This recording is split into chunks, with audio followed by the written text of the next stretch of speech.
Ice cream একটা cold drinks খেয়ে নি, তাহলে সুস্থ হয়ে যাবে। যাই হোক, এই হলো ভাইফোঁটার গল্প। একদম ধোঁয়া ওটা। এখন এসে সন্ধে দিলাম, গোপালকে খেতে দিলাম, দিয়ে এখন এই তনু বসিয়েছে, চল দেখাই, ওই চা বসিয়েছে আর পপকর্ন বসিয়েছে। এখন সন্ধ্যাবেলা এসে আমরা রেগুলারই মানে চা আর একটু পপকর্ন খাই। আজকে বাইরের লাইটটা জ্বালাইনি, চিং চিং করে দেখি ফ্ল্যাটে কেউ লাইট জ্বালায়নি। চাইছি দাঁড়া আমি একটুখানি পরে, এই দেখো লাইটটা থমকে দাঁড়িয়ে পড়েছে, ওর ভেতরে এত ঢুকেছে পোকা। কালকে এটা খুলে দিতে হবে, আর লাইট জ্বালালে হবে না, অনেকদিন হয়ে গেছে। কারোর বাড়িতেই লাইট জ্বলছে না, কারোর বাড়িতেই জ্বলছে না, আমাদের আর জ্বালিলাম না, কারেন্ট থাকবে। তার আজকে সকালবেলা যাওয়ার সময় শাড়িগুলোকে একটুখানি এখানে রেখে দিয়েছিলাম, রোদ্দুরে হালকাই হয়ে গেছে, এরপর ঠান্ডাও হয়ে গেছে, মানে গরম হয়ে ঠান্ডা হয়ে গেছে। একে একটুখানি পরে চাপা খাই, খেয়ে ওকে তুলে দেবো, আলমারিতে তুলে দেবো, হ্যাঙ্গারা করে টাঙিয়ে টাঙিয়ে। আজ তোমরা সবাই বলেছো শাড়িগুলো খুব সুন্দর হয়েছে, শাড়িগুলো আমারও খুব পছন্দ হয়েছে। ওই পার্পল কালারের শাড়িগুলো আমার নেই।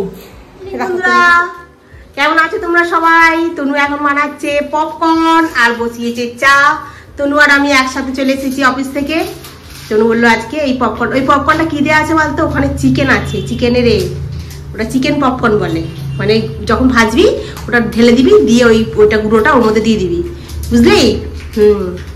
তনু এসে শনিবার দিনকে চা বানিয়ে দিচ্ছে আমাকে। ঠিক আছে, বানাও। এটা তুমি গুড ইভিনিং বলে দাও। Good evening. ঢাকনা দরকার, এটা চাপা দেবে তুমি, নিয়ে নাও। দাঁড়ালে হবে না, অনেক কাজ আছে।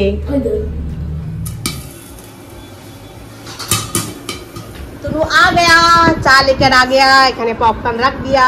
পপকর্নটা এরকম কালো কালো হয়েছে কেন? মশলাটা ছড়িয়েছিস বলে? যা তুই হ্যাসপ্যাস করছিস, একটু কোল্ড ড্রিঙ্কস খাওয়ার মজাটা এবার বুঝতে পারছিস? কি ছিল? ফ্রুটি। আর একটু কোল্ড ড্রিঙ্কসটা খাও না। অফিস থেকে ফিরে এসে ভাবলাম নিজের মনটাকে আজকে একটু খুশি করা যায়, তাই চলে এলাম এখন রান্নাঘরে চিলি চিকেনের মুড অন করতে। অফিসের ঝামেলা, ট্রাফিকের হর্ন সব কড়াইতে দিয়েই আজকে ফ্রাই করছি। গন্ধটা যা বেরিয়েছে না, পাশের বাড়ি থেকে না উঁকি মারলে হয়। চিলি চিকেন মানেই সপ্তাহে একটু টেস্ট আর একটু রেস্ট আর অনেক মজা। চিলি চিকেনটা আমি আজকে অনেক দিন পরে করছি জানো তো, তাই ভাবলাম তোমাদের সঙ্গে একটু শেয়ার করেই নিই। বাজার থেকে কিনে নিয়ে এসে খাওয়ার থেকে ঘরে বানিয়ে খাওয়াটা বেশি বেটার। সেবারে যখন কিনে নিয়ে এসেছিলাম চিলি চিকেনটা, কি বাজে খেতে ছিল, যেন মনে হচ্ছে অ্যারোটের গোলা, কি বলবো। তাই আজকে আমি নিজের মতো করে একটু চিলি চিকেনটা করলাম, খুব সুন্দর খেতে হয়েছিল, টেস্টটাও খুব ভালো হয়েছিল। আর যা যা দিলাম সেগুলো তো তোমাদের সঙ্গে শেয়ার করলাম। এখানে একটু আদা রসুন একটুখানি ভেজে নিলাম, পেঁয়াজটা দিয়ে দিয়েছিলাম, তারপর তোমার tomato sauce, soy sauce, chilli sauce সব দিয়ে জল ঢেলে দিলাম, একটুখানি তোমার কর্নফ্লাওয়ার দিয়ে দিলাম, একটু লঙ্কার গুঁড়ো, তারপরে একটুখানি স্বাদ মতো নুন, একটু অল্প একটু চিনি, ব্যাস। এবার পকোড়াগুলোর মধ্যে ঢেলে দাও, ফুটে গেলেই রেডি হয়ে যাবে তোমার চিলি চিকেন। রাতের ডিনার আজকে আমাদের রেডি, শনিবারের স্পেশাল ডিনার চিলি চিকেন, তার সাথে হচ্ছে তোমার রুটি। হলো রবিবারের সকালে কাজ শুরু করার আগে ভাবলাম ঠাকুরের সিংহাসনটা আজকে ভালো করে পরিষ্কার করে নিই। পুরো সপ্তাহে ধুলো মুছে দিলে না মনটাও দেখবে কিরকম একটা পরিষ্কার লাগে। এইভাবেই আজকে সকালটা শুরু করছি শান্তিতে আর একটু ভক্তিতে। সকালবেলা ঘুম থেকে উঠে বাসি জামা কাপড় ছেড়ে গা হাত পা ধুয়ে একবারে ঠাকুরের স্থানটা ভালো করে পরিষ্কার করে, ঠাকুরের বাসনগুলো ভালো করে পরিষ্কার করে মেজে ধুয়ে নিয়ে একেবারে ঠাকুরের সিংহাসনটাও পরিষ্কার করব, তার সাথে গোপালের দোলনাটাও পরিষ্কার করব। সপ্তাহের মধ্যে এই একটা দিনের সময় পাই যেখানে আমি একটুখানি পরিষ্কার করতে পারি, আর এই পরিষ্কার করতে গিয়ে আমার সারাটা দিন চলে যায় গো। নিজের প্রতি যে একটু যত্ন নেবো সেটুকুও নেওয়া হয় না, যেন সংসারের কাজ করতে করতেই হয়ে যায়। গুড মর্নিং বন্ধুরা, কেমন আছো তোমরা সবাই? আশা করছি তোমরা সকলেই খুব ভালো আছো, আমিও বেশ ভালো আছি।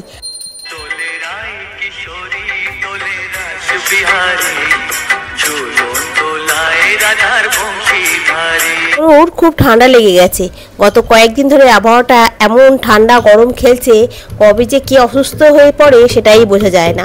তাই ভাবলাম ওর জন্য একটু সকালবেলা 1 কাপ গরম লিকার চা করি, শুধু ওর জন্য না আমার জন্যও করছি। তাই চায়েতে একটু দিলাম আদা, লবঙ্গ, এলাচ, দারচিনি, এই সব কিছু দিয়ে না চাটা বানালে চাটা খুব ভালো খেতে হয়। এটাকে বলে কি কাড়া। এই চাটা না খেলে গলা খুশখুশনি ভাবটা, শরীরটাও বেশ ভালো লাগে। আর চায়ের গন্ধে গোটা বাড়িটা একদম মোমো করছে, এত সুন্দর গন্ধ বেরিয়েছে। এইভাবে চা বানালে না বেশ সুন্দর একটা গন্ধ ছাড়ে, জানো তো, বেশ ভাল লাগে মনটা। তো চলো এখন তনু তো আমাদের বসে একটু চাটা খাই, খেতে খেতে ঠিক হবে টিফিনে কি হবে। না একদম ফ্যাস ফ্যাস। হ্যাঁ বলবো, বলে দিলাম। কোল্ড ড্রিঙ্কস খাবি? একটু খেয়ে নে কোল্ড ড্রিঙ্ক, একটা আইসক্রিম, একটা কোল্ড ড্রিঙ্কস খেয়ে নে, তাহলে সুস্থ হয়ে যাবে। আজকে সকালে টিফিনে হচ্ছে তোমার ডিম টোস্ট। এই ডিম টোস্ট এমন একটা জিনিস, কম সময় পেটটা ভরে আর স্বাদেও দারুণ লাগে খেতে। কি বলছিস? কাজের কাজ কিছু করে না কে? ও খবরে খালি বোম ছুটছে। এটা জলের ওষুধটাকে বারবার বলছি না আমাদের কাছে রাখবি না, গরম হয়ে যাচ্ছে এই জলটা দিতে খাচ্ছে, তাই তো। আর তুমি ফ্যাস ফ্যাস করছো? সকালে মনেই ছিল না যে পাউরুটিটা কালকে রাত্রিবেলা নিয়ে এসেছি। তোমাদেরকে বললাম কি খাবো, এখন তনুর সঙ্গে একটু আলোচনা করি। তনু বললো তো পাউরুটি আছে, তো ডিম টোস্ট বানাবে না? আনছি ঠিক আছে, চ একটু ডিম টোস্টই বানাই। তবে চায়ের সঙ্গে হলে এটা দারুণ জমে যেত, চা দিয়ে ডিম টোস্ট খেতে তো আরও একটু এক্সিলেন্ট লাগে। এই তনুর জন্য তুলে নিলাম, আমারটা এখানে হচ্ছে 4 পিস।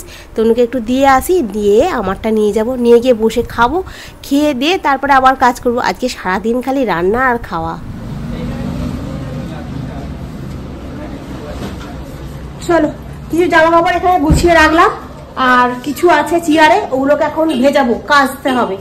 আর সকালবেলা আমাদের টিফিন খাওয়া হয়ে গেছে, ঠাকুরের স্থানটা আগে পরিষ্কার করে মুছে মাছে সব নিয়েছি। আর এখন রান্না করব। রান্নায় মাছটাকে বার করে রেখে দিয়েছি তোমার বেসিনে, কারণ মাছটা একটুখানি বরফ হয়ে আছে, তো বরফ ছেড়ে যাক। আর আজকে একটা বেগুনের ভর্তা বানাবো, সেটা দেখাবো। একদম সিম্পল সাদামাটা। আর মাছের যে এটা করবো সেটাও একদম সিম্পল করব। আর ভাত বসাবো গরম গরম, সেটা তোমাদের সঙ্গে শেয়ার করবো। মাছের ঝালটা করব আর বেগুনটাও করব। আর আমার বন্ধু ইসিতা বলছিলে যে তুমি ভাইকে কি দিলে। দেখো, ভাইকে জামা কাপড় কিনে দিলে পছন্দ হবে কি হবে না, সেই জন্য ভাইকে জামা কাপড় কিনে দিইনি।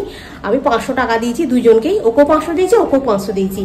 আর আমাদের বুলু বড় ভাইটাকে দিয়েছে তোমার, মানে পিকুকে, বিশ্বজিৎকে দিয়েছে। ও একটা শার্ট কিনে দিয়েছে না গেঞ্জি কিনে দিয়েছে জানি না, ওটা দিয়েছে কিছু। আর ছোট ভাইকে 500 টাকা দিয়েছে। আর আমি কিনি না, কি পছন্দ হবে, কি করবে কি করবে না, পড়বে কি পড়বে না, তার থেকে টাকা দিয়ে দিয়েছি, যা পারে করবে। আর সত্যি কথা বলতে কি, আমার ছোট মামাই মানে ভাইরা খুব মানে অবস্থা ওদের অনেকটা বড় মামার তো মানে বিশাল ব্যাপার। বড় ভাইয়েরও ওরও নিজস্ব কারবার ফারবার সব কিছু, কিন্তু বড় মামার হচ্ছে বিশাল ব্যাপার। বিশাল মানে আমার মামা এমনিতেই আমাদের পাড়ায় যে মন্দিরটা রয়েছে, ওই সব মন্দিরগুলো আমার মামাই করে দিচ্ছে। তারপর যে বিভিন্ন জায়গায় দান ফান করে আর করে, মানে আমার মা যেটা হয় আর কি, মানে ভগবান যেমন দিয়েছে ছাপ্পার ফারকে, আর মামা ওর লোককে একদম 2 হাত তুলেই করছে, জানো তো। আর সেক্ষেত্রে আমি যেটুকু সামর্থ্য হয় ভাই সেইটুকুই দিয়েছি। আমার তো অনেক ভগবান যেদিন দিন দেবে সেদিনকে ওদেরকে সঙ্গে করে নিয়ে গিয়ে কিনে দেবো, যে চল আমার সঙ্গে কিনে নিয়ে আসবি। তো যাই হোক, এই হলো ভাইফোঁটার গল্প। আর ওদেরকে আমি নিমন্ত্রণ করে বাড়িতে আসতে বলি, খাওয়াই। কিন্তু আগের বছর আমার কিছু ওদের 2 ভাইকে কাউকে নিমন্ত্রণ করা হয়নি। নিমন্ত্রণ করলে কি হয়, 2 বোনে আমরা একটা জায়গায় অনুষ্ঠান করে রান্না বান্না করে ওদেরকে খাইয়ে দিই।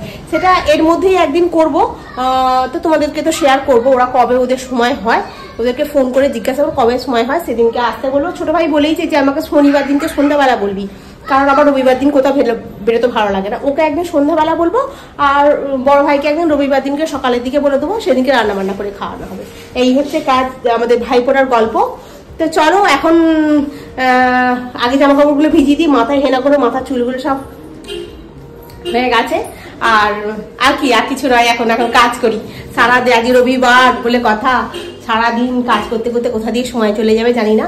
আজকে জানলার কাজটা বলেছিল নাকি পাল্টিয়ে দেবে ওরা, তো তো এখনো কিছু গল্প নেই, জানি না দেবে কিনা। আমি তো সকালবেলা ঘুম থেকে উঠে আমার এই ঘরটা একদম পুরো ঝাঁ ঝকঝকে করে পরিষ্কার করে নিয়েছি। আমার একদম জানলা ফাল্লা খুলে বিছনার চাদর ফাদর ঝাড় ফাড় দিয়ে এইসব পরিষ্কার করে মুছে ড্রেসিং টেবিলটাকে গুছিয়ে নিয়ে রবিবারে যে কাজ হয়। আমি তো উঠেছি অনেকক্ষণ, বলতে 7টায় উঠেছি। 7টা থেকে উঠে দিকে তো আমার তো অফিস বেরোনো নেই, যে তাড়াহুড়োও নেই যে হুড়োহুড়ি করতে হবে আমার, কোনো ব্যাপার না। আস্তে ধীরে কাজ হলেই দেখবে তাড়াতাড়ি কাজটা হয়ে যায়। আর হুড়োহুড়ি করলে না, বেরোতে হবে এইটা মাথার মধ্যে থাকলেই কাজের দেরি হয়ে যায়। ওই জন্য সব কাজই হয়ে গেছে প্রায়। আর আজকে সকালবেলা ওখানটা ঝাড়া পরিষ্কারও করে ফেললাম। তো চলো এখন রান্না করি, রান্না করবো, মাথায় হেনা করবো। আজ হেনাটা করতেই হবে, আমি এক্ষুনি গুলবো, হবে, এক্ষুনি লাগাবো আর জামা কাপড় ভেজাবো, দিয়ে তারপর রান্নার দিকে বসবো। চলো যাই, একটা একটা করে কাজ করি।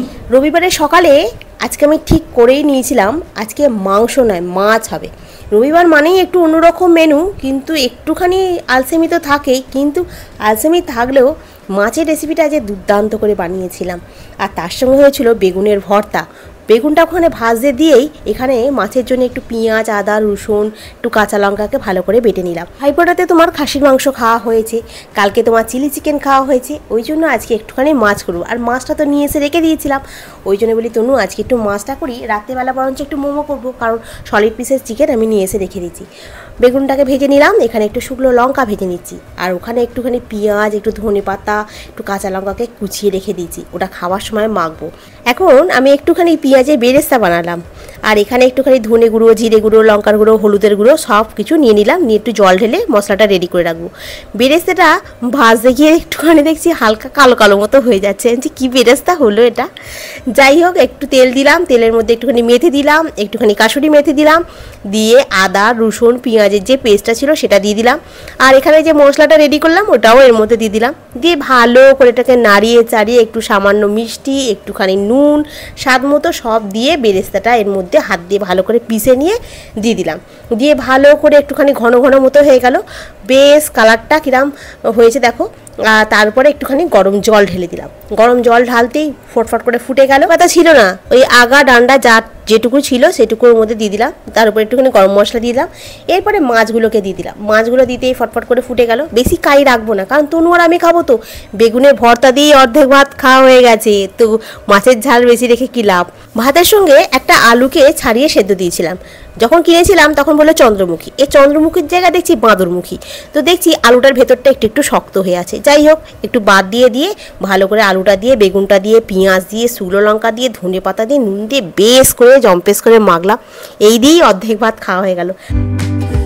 দেখো আজকে রান্না হয়েছে, তোমার বেগুনটাকে মেখেছি, ভাত, শশা আর তোমার পেঁয়াজটাকে কেটেছি স্যালাড, আর এই হচ্ছে তোমার মাছের ঝাল। রান্নাঘরের সমস্ত কাজ মিটে গেল, খাওয়া দাওয়া কমপ্লিট হলো। অনেকক্ষণ পর ক্যামেরাটা অন করছি বলতে কি, রান্নাঘরে তোমাদের পরপর দেখিয়েছি আজকে। ঘরের এদিকে সকালবেলা সব কাজ মিটিয়ে নিয়েছিলাম বলে পরপর রান্না বান্নাগুলো দেখালাম। তবে আজকে খেতে খুব ভালোই ছিল। সিম্পল সাদামাটা রান্না, অথচ খেতে ভালো লাগে। বিশেষ করে বেগুনটা তো দুর্দান্ত লেগেছে, মাছটা তো অবভিয়াসলি ভালোই হয়েছে, কিন্তু বেগুনটা যে এত সুন্দর লাগবে ভাতের সঙ্গে এতটা ভাবতে পারিনি। যাই হোক, বাসন মাজা হয়ে গেছে, গ্যাস পরিষ্কার হয়েছে। এখানে গোপালকে একটা আপেলটাকে কেটে দিয়েছিলাম আধখানা, ঝুড়িটাকে চাপা দিয়ে রেখেছি, নাহলে কত উল্কি বসছে। আর পুরো অন্ধকার তো তোমার, ঘরে না লাইট না জ্বালালে দেখতে পাওয়া যাচ্ছে না কেউ কাউকে। এই রান্নাঘরের লাইটটা অফ করে দিই। পুরো নিম্নচাপ শুরু হয়েছে তো, মন্থা আসছে, আর মন্থার জেরে একদম পন্থা হয়ে গেছে চারিদিকটা। দেখো না, এত জামা কাপড় কাচলাম, অফিসে যা ছিল তনুর আমার, তনুরটা তো রেগুলারই কাচা হয়, তবু তনু ছিল শনিবারে যেটা পরে এলো, ওটাকে কাচলাম। এক রাস জামা কাপড় কেচে সব শুকনো করতে দিয়েছি। আর এই দেখো না, আকাশটা কি অবস্থা, পুরো একদম কালো হয়ে গেছে। মনে করেছে কি রে ঝড় উঠবে, নিম্নচাপ শুরু হয়েছে। নিম্নচাপ হবে বলছে, ঝড় খুব একটা বেশি এদিকের দিকে আসবে না, দেখা যাক কি হয়। আবার আকাশটা পুরো কালো, পুরো অন্ধকার। তো চলো, এখন আমি কিছু কাজ আমার এখন আর নেই, জামা কাপড় যা সব তখন গুটিয়ে করেছিলাম সব একবারে পরিষ্কার করে গুছিয়ে নিয়েছি। খালি একটা জিনিসই হয়নি, আমার মাথায় হেনা হয়নি, আর বলেছিল ওইখানে জানলাটা কাজটা করতে আসবে, সেটাও হয়নি। যাই হোক, জানি না কবে কি হবে, আমার অত মাথা ঘামানোর দরকার নেই। আর এখন আমি একটু বসে একটুখানি এডিট করবো। রিলস তো এখন রেগুলারই ছাড়ছি, তোমরা সবাই রিলস একটু দেখে একটু লাইক করে দিও সবাই মিলে। হ্যাঁ, রিলস ছাড়ার চেষ্টা করছি। রিলসটা ছাড়লে কি বলতো, যদি সাবস্ক্রাইবটা একটু বাড়ে। আমার তো সাবস্ক্রাইব মোটে বাড়তে চায় না, সেই যদি একটা বাড়ে তাহলে দুটো কমে, এরকম তো সাবস্ক্রাইব চলে। তো এখন পুজো টুজো বেলাতে করলাম, আবার সকালবেলা সব পরিষ্কার করে গোপালকে স্নান টান করিয়ে গোপালের সব কাজ করিয়ে দেখেছিলাম, কারণ দুপুরবেলা গোপালকে খেতে দিলাম, বাকি ঠাকুরদের স্নান করিয়ে বাকি ঠাকুরদের স্নান টান করে উঠে বাকি ঠাকুরদের স্নান করালাম। আর গোপালকে সকালবেলা বাসি কাপড় টাপড় ছেড়ে গা হাত পা ধুয়ে গোপালকে স্নান টান করিয়ে একবারে গোপালের সকালবেলা খাবার দিতে হয়, গোপালের সকালবেলা আরতি হয়, আর দুপুরবেলা গোপালকে খেতে দিয়ে দুপুরবেলা আরতি হয়, আবার সন্ধ্যেবেলা হয়, 3 বার আরতি। আগে 4 বার করতাম, এখন 3 বার করি, 4 বার আর পেরে উঠছি না। আর বাকি ঠাকুরদের তো স্নান করাই, মানে চান টান করে উঠে, মানে তো সকালবেলা করি না, সকালবেলা অনেকেই দেখেছি বাসি কাপড় ছেড়ে গা হাত পা ধুয়ে বাকি ঠাকুরদেরও জামা কাপড় চেঞ্জ করে দেয়, ওরকম করে দিলে হয়। কিন্তু সকালবেলা যদি ওইটা করতে যাই না তাহলে আমার অনেক সময় লেগে যাবে। আমিও ভাবি একা সময় করে ফেলবো, কিন্তু সময় লেগে যাবে। আর এই যে এখন আমাদের জানলে এখন খবরের কাগজে এখন সাঁটা আছে, জানি না কতদিন সাঁটা থাকবে এখানে। তো আমি এখানে একটু বসবো, বসে বসে একটুখানি এখন রিলসগুলোকে এডিট করে নেবো, আর ভিডিওটা যতটা পারি এডিট করে রাখবো। রাত্রিবেলার দিকে মনে হয় মোমো হবে। কালকে সেই চিলি চিকেন করেছিলাম, শনিবার রাত্রিতে চিলি চিকেন হয়েছিল, আর কিছুটা চিকেন সলিড চিকেন নিয়ে এসে চিলি চিকেন করেছিলাম, আর কিছুটা চিকেন আছে, ওটাকেই দেখি যদি পারি তো রাত্রিবেলা মোমো করবো। এইভাবে ধরে আছি তো পুরো এই জায়গাটাতে ব্যথা হচ্ছে আমার, দুটো হাতেই নার্ভের প্রবলেম, এই হাতে বেশি, এই হাতে একটু কম, কিন্তু তবুও যেন এই হাতটা ফুলে উঠছে। তো চলো আমি এখন রাখি, আবার সন্ধ্যাবেলা দেখি মোমো করি। মোমো রেসিপি এর আগেও তোমাদের সঙ্গে অনেকবার শেয়ার করছি, যদি পারি তো শেয়ার করবো, যদি ভিডিওটা লম্বা অনেকটা যদি না হয়ে যায় শেয়ার করবো, হ্যাঁ যদি লম্বা অনেকটা হয়ে যায় তাহলে আমি রিলসে দিয়ে দেবো, ঠিক আছে? এর আগে অনেকটা বৃষ্টি হয়ে গেছে, তখন তো পরে ঘুমাচ্ছিস। পরে ঘুমাইনি, না পিঠটাতে বসা কামড়ে কি করে দিয়েছে দেখেছিস? চল আর বাড়ি চল, কত বৃষ্টি হচ্ছে বাবা। এই যে আমার রেডি হয়ে গেছে এখানে মোমো, একদম ধোঁয়া ওটা। সেই দুপুরবেলাতে ফোনটা রেখেছিলাম, তারপরে তো ঘুম তো হলো না, একটু রিলস ফিলস গুলো এডিট করলাম, করে পোস্ট করলাম। যাই হোক, আকাশ তো ভেঙে বৃষ্টি এলো, আর সন্ধ্যাবেলা থেকে সন্ধে দিয়ে চা ফা খেয়ে, আর সেই যে মোমো নিয়ে পড়েছি, কি বলবো তোমাদেরকে। এই মোমো খেতে ভালো, কিন্তু মোমো খেতে ভালো হলে কি হবে, মোমো তৈরি করতে অনেক সময় লাগে গো, এইটা আমার খুব বিরক্ত লাগে। তো মানে একটা একটা করে এই করে করে করা বিরক্ত, কিন্তু খেতে ভালো, খেতে খুব সুন্দর লাগে। এই যে একটা একটা করে উঠে যায়, বেশ সুন্দর আর পাতলা পাতলা হয়। আমার মোড়াটা না ঠিক ব্যাঙের মতো দেখতে লাগে, মোড়াটা খুব একটা ভালো হয় না, তবে আগের থেকে একটু ভালো হয়। আগে তো মুখের কাছটা একদম ঢিবলি করে ফেলতাম, এখন মোটামুটি ঠিক হয়। গরম খুব। তো চলো বন্ধুরা, এখন এখানে এক রাত বাসন পড়ে আছে, কালকে আবার সোমবার, কাল থেকে আবার বেরোতে হবে। এইসব রাত্রিবেলা সব মেজে ধুয়ে পরিষ্কার করে রেখে শুতে হবে, অনেক কাজ আছে। তো আজকের ব্লগটা আমি এখানেই শেষ করছি, নেক্সট ব্লগে আবার তোমাদের সঙ্গে দেখা হবে। তোমরা খুব ভালো থেকো, সুস্থ থেকো, খুব সাবধানে থেকো। Good night. ভিডিওটা ভালো লাগলে অতি অবশ্যই লাইক করো, কমেন্ট করো, সাবস্ক্রাইব করো। ভিডিওটা যদি বেশি ভালো লাগে তাহলে একটু শেয়ার করে দিও। আজকের মতো এখানেই রাখি, টাটা।